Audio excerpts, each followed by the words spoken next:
Bonjour et bienvenue à l'émission Islam. Dieu est beau et il aime la beauté. Cette parole du prophète Mohammed a inspiré d'innombrables artistes qui ont vécu, pensé et produit leur art au sein de la civilisation islamique. Aujourd'hui, nous allons parler de cette quête du beau dans ce que l'on appelle les arts islamiques, arts qui recouvrent une variété de formes et qui se sont exprimés dans une variété de langues et de langages. Pour ce faire, nous sommes ce matin en compagnie de Souad Ayada. Bonjour à vous. Bonjour. Vous êtes professeur de philosophie, auteur d'une thèse sur la représentation dans la tradition islamique. Et de Yannick Lins, bonjour à vous. Vous êtes conservatrice générale et directrice du département des arts de l'islam du Louvre. Je vous propose de regarder le sujet préparé par Nazim Belabdelwahab et nous nous retrouvons tout de suite après pour en parler. L'architecture occupe une place prépondérante dans la civilisation islamique. De l'Inde à l'Andalousie, la richesse des styles atteste du faste, de la grandeur et du pouvoir des bâtisseurs. Nombre de monuments du monde islamique sont inscrits au patrimoine mondial de l'UNESCO. On retrouve des caractéristiques communes à cette architecture, que ce soit dans le style des coupoles ou des jardins paradisiaques. Ces constructions s'inspirent du profane et du sacré.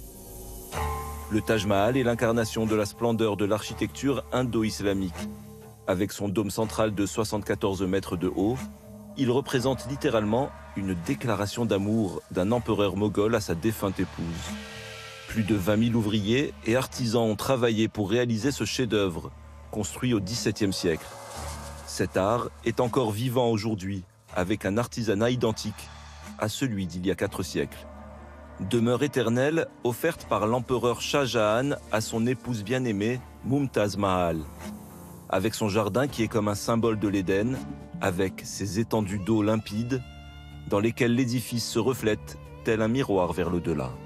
Le Taj Mahal s'inspire des merveilles de l'architecture perse, notamment par des iwans, ces salles voûtées fermées sur 3 côtés qui ornent de nombreuses façades de monuments, d'Ispahan à Samarcande.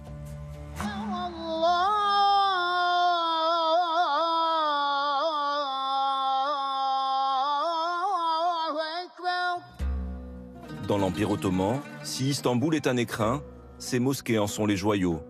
La ville rivalise de monuments prestigieux, comme ici la mosquée bleue, la plus grande de la cité avec ses 6 minarets. Une structure pyramidale dans le plus pur style ottoman. Les coupoles collées les unes aux autres supportent un dôme de 23 mètres de diamètre. La mosquée bleue tient son nom de la couleur des 20 000 carreaux de faïence qui la composent. Pendant la période ottomane, un grand architecte s'est illustré, Mimar Sinan, à qui l'on doit un autre édifice religieux de prestige, la mosquée Soleimaniye. Sinan est le créateur des proportions, des formes, de l'esthétique, de la magnificence et de la somptuosité des édifices, symbole de l'architecture ottomane. Autre héritage de l'architecture islamique, en Andalousie, les Omeyyades ont érigé une mosquée-cathédrale à Cordoue, qui demeure l'un des symboles les plus beaux et les plus emblématiques de la civilisation musulmane. Cet enchevêtrement infini d'arcades est supporté par 850 colonnes. Sa construction remonte au 8e siècle. À son époque, cette mosquée était la 2e plus grande, après celle de la Mecque. Devenue cathédrale après la Reconquista, la mosquée garde néanmoins les vestiges de sa période musulmane. Ses dômes richement ornés de dorures et de couleurs, le mihrab, qui indique la direction de la Mecque, prend ici l'aspect d'une caverne en forme d'oreille, lieu propice où les croyants se manifestent pour transmettre la parole divine.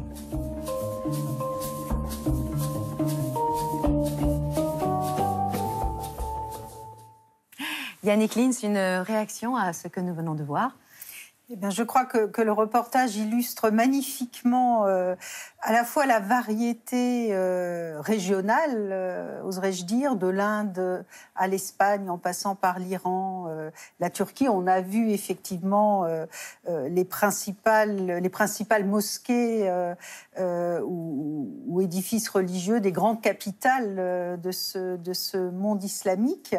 On ne peut que constater à la fois la richesse décorative. Je crois que la question qu'on peut se poser, c'est l'Occident, évidemment, a aussi su créer des grandes cathédrales gothiques et la grandeur, la monumentalité, la création est présente aussi. Mais c'est vrai que ce qui fascine tout le monde, cette fascination de l'Orient, c'est la fascination de cet art monumental riche de couleurs, riche de capacités techniques et qui n'a pas été fasciné par le Taj Mahal ou qui...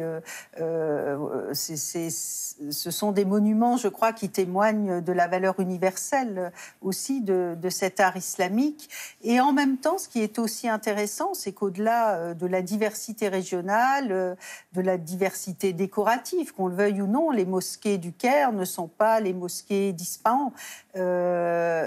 On sent aussi un modèle qui s'exporte. Le modèle de la mosquée à coupole est clairement une invention monumentale qui n'existait pas avant et qui n'existe pas en Occident et qui révèle cette identité de l'art islamique aussi. Oui, absolument. Souad Ayada. Oui, ce reportage montre bien la très grande variété de ces édifices, mais aussi leur unité dans des figures très, très différentes les unes des autres. On a vu 3 types d'édifices tout à fait significatifs de cet art. Bien sûr, les mosquées. Les mosquées qui sont pensées avec toute la charge, toute la signification du temple. Du temple, c'est-à-dire le lieu de manifestation de l'invisible, un lieu orienté, avec des pôles. C'est ce que indique le mihrab, bien sûr. Voilà. Donc, vous voyez, un lieu qui est profondément imprégné d'une topographie spirituelle.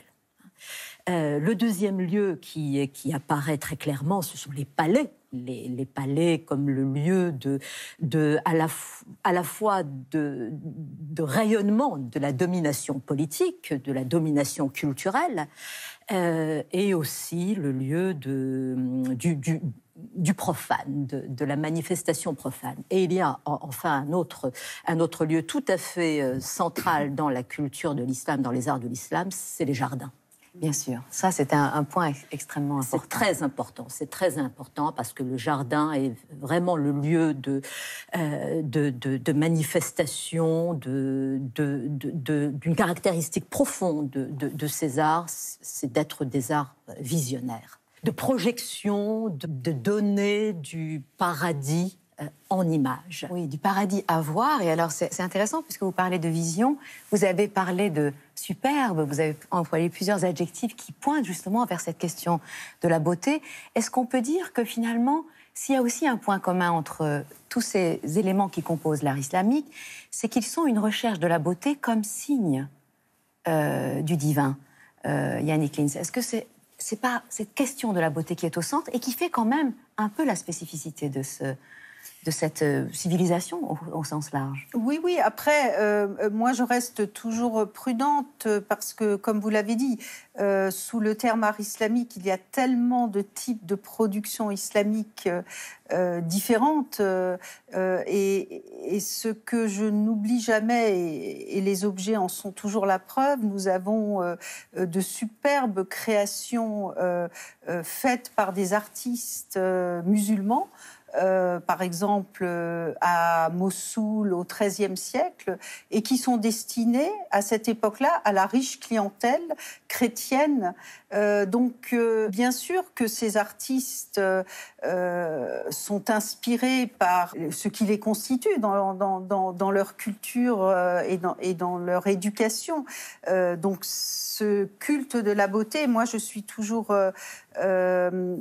étonnée de cette capacité des artistes du monde islamique à créer dans la miniature. C'est quand même que l'on compare l'art islamique à l'art asiatique, à l'art chinois, dont il s'inspire dans beaucoup de cas aussi, ou à l'art occidental. Finalement, c'est aussi pour moi une des caractéristiques de cette beauté du monde islamique et de l'art islamique, c'est cette capacité à créer dans la miniature qui révèle un rapport au monde quand même très, très, très subtil et très particulier. Sur cette question de la beauté, Souad Ayada, vous vouliez peut-être ajouter quelque chose? Oui, cette notion, et vous l'avez dit, elle renvoie à un nom divin, bien sûr.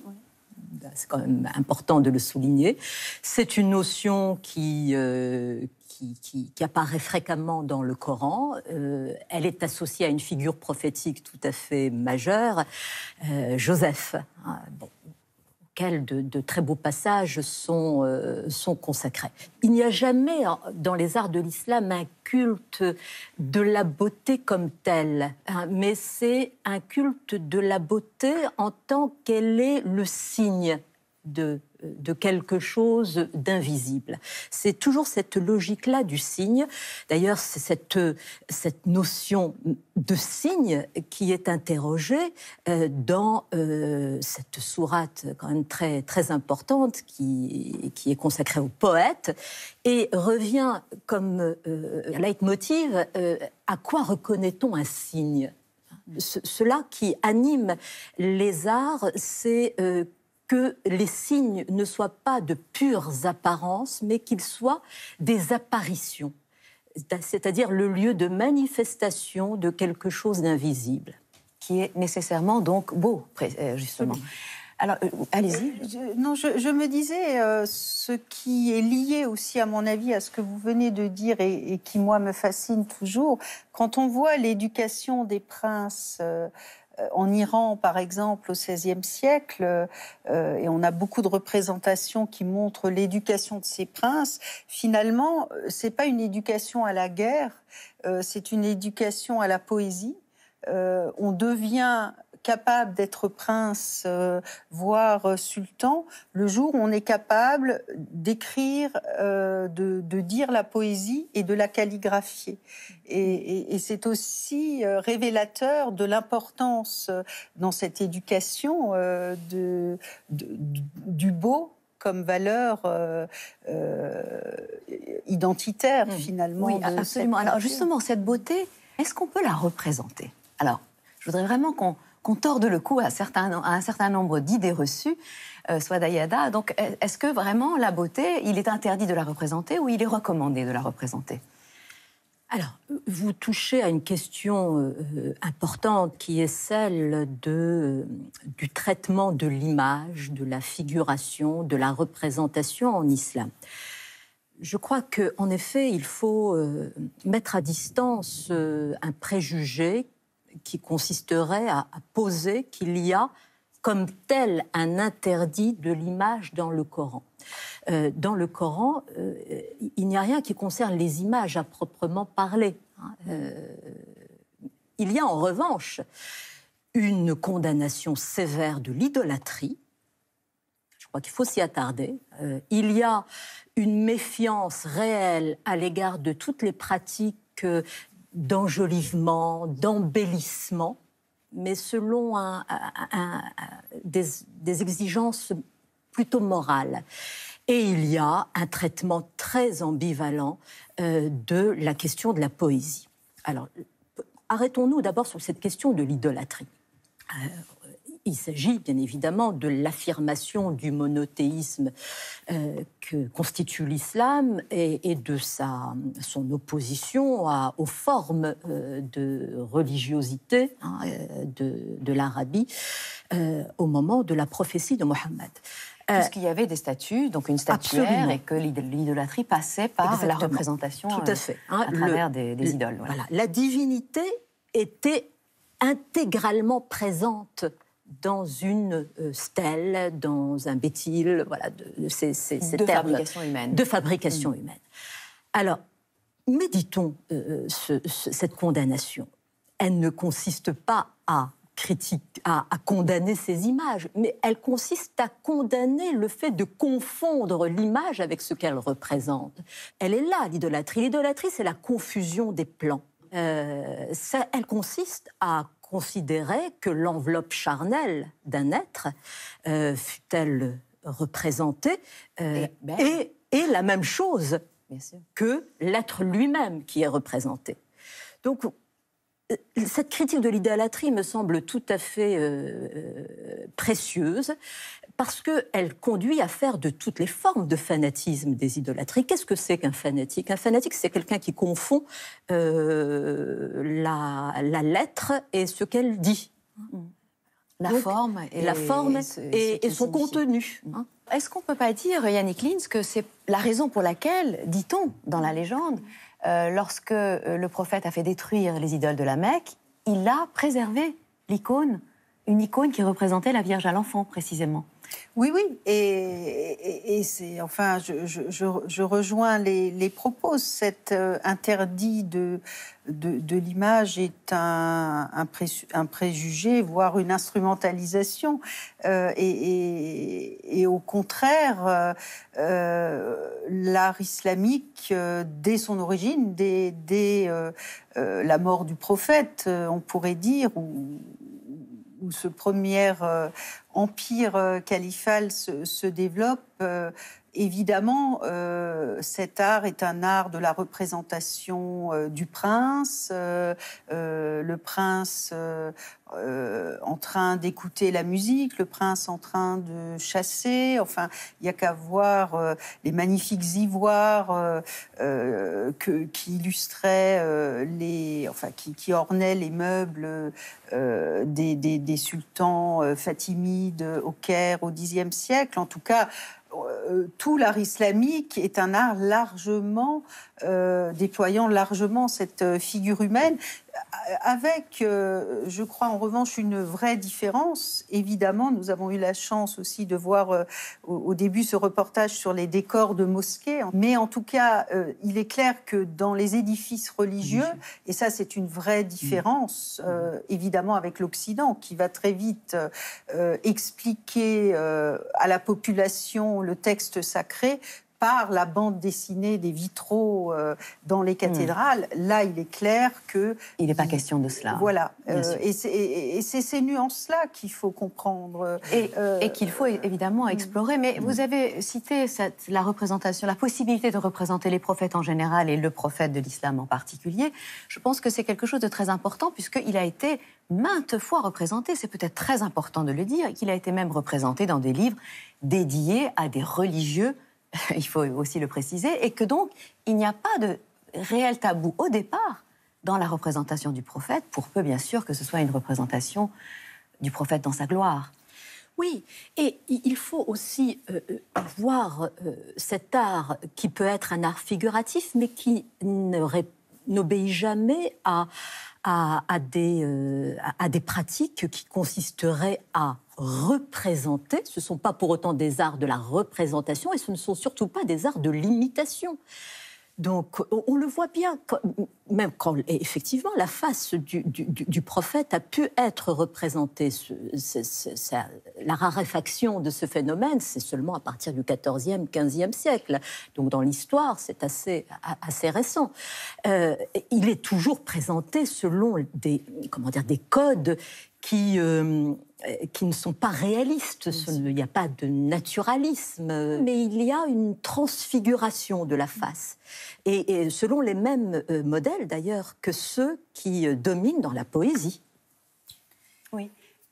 Allez-y, je vous en prie. Et effectivement, dans la représentation du prophète, que l'on peut avoir beaucoup, effectivement, dans la peinture des manuscrits, il est clair que c'est tout sauf de l'idolâtrie. C'est-à-dire que c'est, au contraire, dans une tradition islamique, de raconter l'histoire des héros.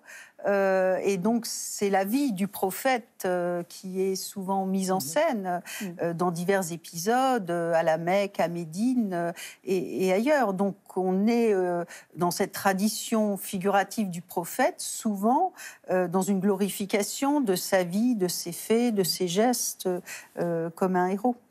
Oui, alors d'ailleurs, à partir de quel moment et qui a gratté le visage du prophète dans ses livres ? Bien sûr, c'était des livres, hein, vous avez raison, c'était pas donné au public comme cela, c'était dans des livres. Mais qui a eu l'idée saugrenue d'aller gratter les parties d'une miniature? Est-ce que vous avez une idée? Parce qu'on retrouve des manuscrits abîmés. Oui, vous avez raison. Ce grattage a souvent été fait très tardivement, au XVIIIe ou au XIXe siècle. Il a même, dans certains cas, ce sont des choses qu'on est en train de découvrir, été fait lorsque les manuscrits étaient arrivés en Occident. Donc c'est un interdit finalement récent et dans un contexte qui n'est en tout cas pas le contexte de sa création. Oui, voilà. et de la pensée finalement sur l'art. Absolument. Et je crois que ça coïncide avec les moments où cet art de cour, art de milieu aristocratique, se sont diffusés au-delà de ces cercles-là. C'est quand même, il y avait un culte du secret, un culte de l'ésotérique.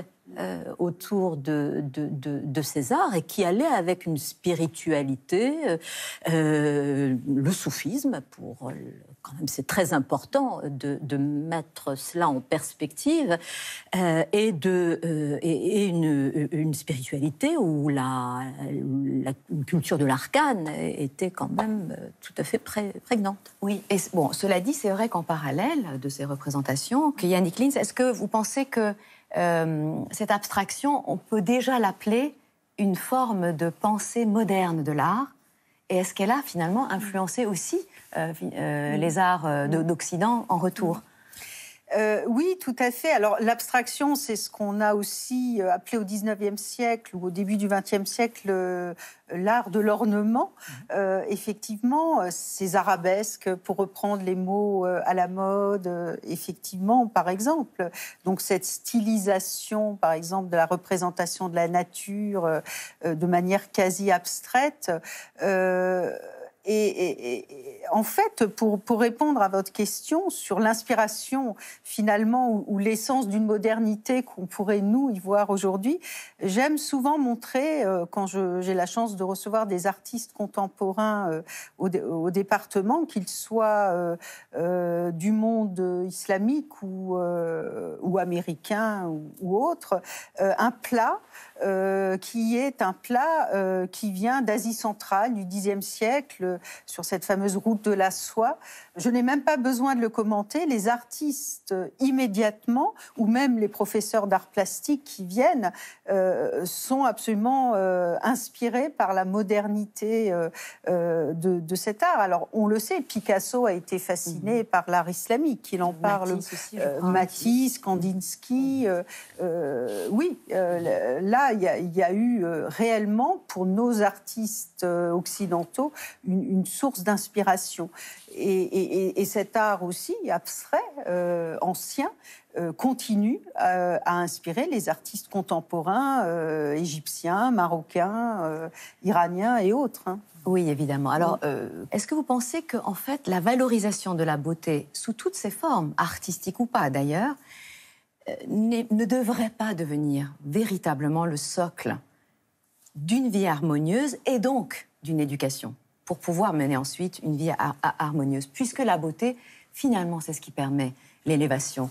Donc, Souada Yada, peut-être votre réponse et puis... Oui, Yannick Lins évoquait tout à l'heure la place de l'art dans l'éducation, je dirais, de l'honnête homme de l'islam classique.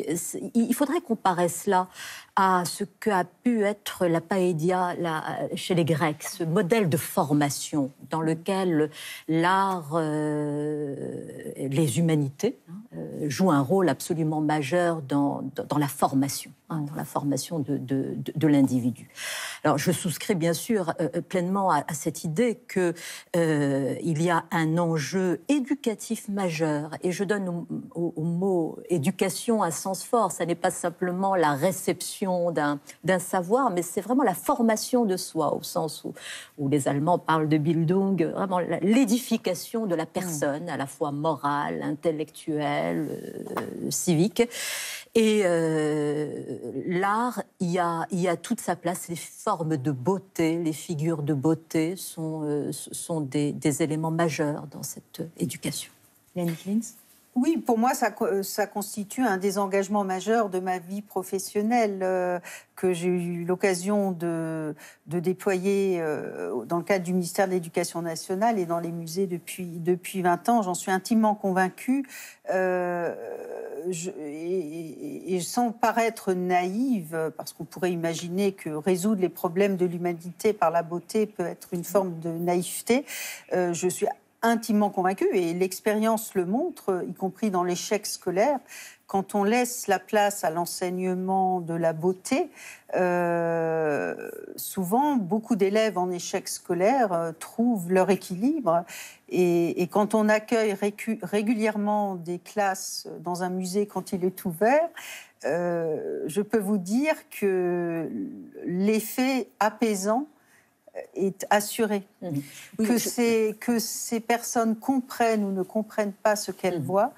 Elles reçoivent la beauté, en fait. Ah oui. Oui, je crois que tout ça repose aussi sur un réel effort. Un réel effort qui est une éducation du regard. Une éducation du regard qui exige l'appropriation d'une culture, l'accès à des textes. Voilà, c'est un ensemble qui permet véritablement de construire une éducation intégrale. C'est ça, une éducation intégrale et pas élitiste, justement. Et pas élitiste. Au contraire, oui. Élitaire pour tous, en quelque sorte. Absolument. Ben, merci beaucoup d'être venu nous parler de la beauté. Évidemment, il resterait encore beaucoup de choses à dire, mais pour aller plus loin, donc je vous présente quelques ouvrages de vous, Souada Yada. L'islam des théophanies, une religion à l'épreuve de l'art. C'est aux éditions du CNRS et ça parle beaucoup de beauté, évidemment. Ensuite, Andalousie, art et civilisation de Rafael López Guzmán et de Ignacio Henares Cuellar aux éditions Place des Victoires. On peut retrouver, entre autres, la mosquée que nous avons vue dans le sujet. Et puis un livre fort utile, Jean-Paul Roux, Dictionnaire des arts de l'islam, coédition Fayard et Réunion des musées nationaux. Alors il y a aussi un livre qui a été publié aux éditions Diane de Cellier autour de l'œuvre du poète persan Attar, donc de son œuvre qui s'appelle Le Cantique des oiseaux en français, mais c'est la traduction anglaise, The Canticle of the Birds. Dans ce livre, il y a de très nombreuses miniatures qui sont, d'ailleurs entre autres, il y a des représentations du prophète de l'islam, mais aussi d'autres prophètes. Et ces miniatures sont abondamment commentées par le grand spécialiste des arts islamiques, Michael Barry. Et donc, ce livre, en fait, invite à contempler ces miniatures comme elles devraient toujours être contemplées. Donc, elles invitent vraiment à une méditation sur la beauté des formes qui mène à la beauté du divin. Et enfin, ce petit bijou de livre de Al-Hamadani, Les séances ou les Maramot, revu et présenté par André Miquel. C'est aux éditions Orient Éditions. Bien sûr, le texte est très intéressant. Ce texte est illustré par Al-Wasiti, qui est considéré comme le premier artiste arabe du XIIIe siècle. Les illustrations, en fait, de ce texte sont comme une sorte de bande dessinée qui vient expliquer certains éléments, mettre en valeur certains éléments du texte. Et donc, à ce titre, ce livre avait tout à fait sa place dans cette émission sur les arts de l'islam. Je vous remercie infiniment d'être venu nous éclairer ce matin dans l'émission Islam. Je vous rappelle que vous pouvez voir et revoir cette émission sur le site de France Télévisions. Je vous souhaite une excellente journée et je vous dis à très bientôt. Allahumma salli wa sallim wa barik ala